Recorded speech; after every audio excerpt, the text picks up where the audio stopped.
Akulira ekitongole ekifuga akatale k'emigabo mu ggwanga ki Uganda Securities Exchange atendereza kampuni ya Vision Group etwala Bukedde family olw'enkola zaayo ezisoosowaza ennyo abakyala nga Uganda yeetegekera okwegatta ku nsi yonna okuza olunaku lw'abakyala. Bano batongoza kaweefube ow'okulwanirira omwenkanonkano gw'abakyala ku mirimu nga manyiddwa nga Ring the Bell for Gender Equality. Dr. Rachel Mindra ategeeza nti kampuni ya Vision Group yemu ku ntono nnyo ezirina bassentebe ba boodi abakyala mu ggwanga ate nga n'ensonga z'abakyala mbazisa ku mwanjo. Tulabye nga kampani nnya ezirina board chairs abakyala ate nga tulina companies nnyingi nnyo mu sectors ez'enjawulo.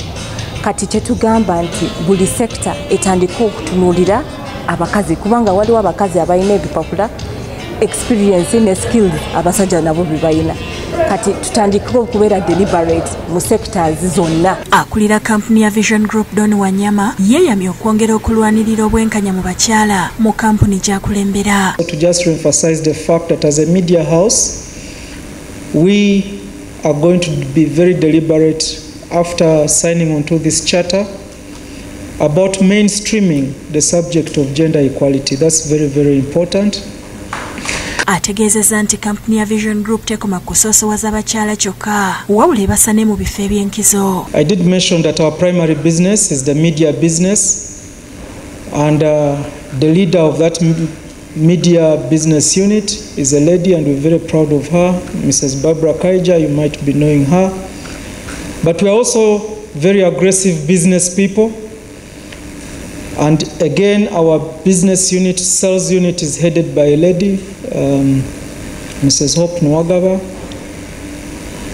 So it shows you that as a business, we have actually entrusted the core of our units, business units, to women, and that's very critical.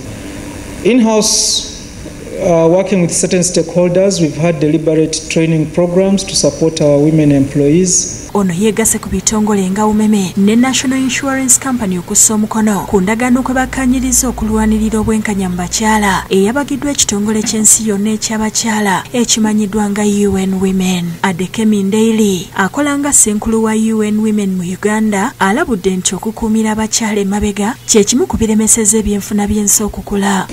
So those negative perceptions diminish the way women and girls can contribute effectively to business and to national development. And they also create barriers and obstacles. I would like to see advertising that's more gender responsive and creates opportunities for women and shows that women have that equal right and opportunity and capacity to be able to deliver on these things. Oluvannyuma bano batongoza kaweefube ow'okunyeenya akadde muyite Ring the Bell ng'akabonero akazuukusa kaweefube ow'okulwanirira obwenkanya mu bakyala ng'ensi yonna yeetegekera okuza olunaku lwabwe enkya. Fred Kajubi yakusakidde eggulire lino ku lwa Bukedde TV.